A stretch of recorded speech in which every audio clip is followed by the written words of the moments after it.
Colossians in the first chapter, starting at verse 15, it says this: He, talking about Jesus, is the image of the invisible God, the firstborn of all creation.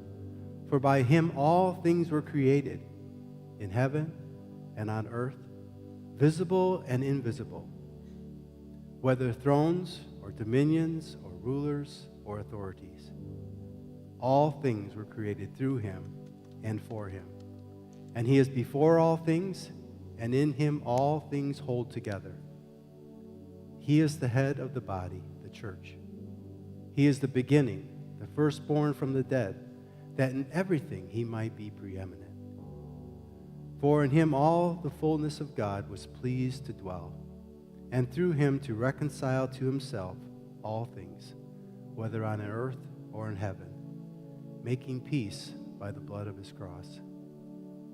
I want to tell you this morning that God is all-powerful. Nothing is too hard for God. A lot of times, we, in our lives, we get going through things and we ask God to come and intervene in certain ways, and he doesn't quite do it the way we want. And right away, we start questioning why. Why, God, didn't you do that? Why didn't you help me out there? And we start to wonder, does God care for me? Is God as powerful as we think? Does God still do miracles today like he did back then? And we have these doubts because we're asking God and he's not doing it quite our way. We need to hold on to some truths, though, in our lives. One is that God is all-powerful. There's nothing too hard for him. He created the earth. He holds it all together.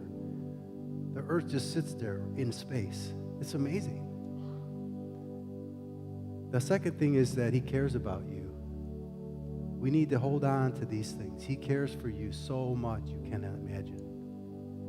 He cares so much that, he's working in your life, and he's going to use all the good and the bad and everything to make you into the image of his son.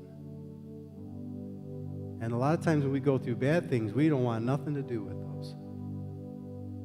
But we need to trust God and say, God, I know that you're in control and that you're working and you're trying to make me like Christ. And when we have that perspective, we can see things differently. We can realize, hey, God's still in control. God still loves me. God's still powerful. We need to just hold on to that, to say, okay, God, I trust you. I know you're working. I'm going to hold on to that and be strong in that.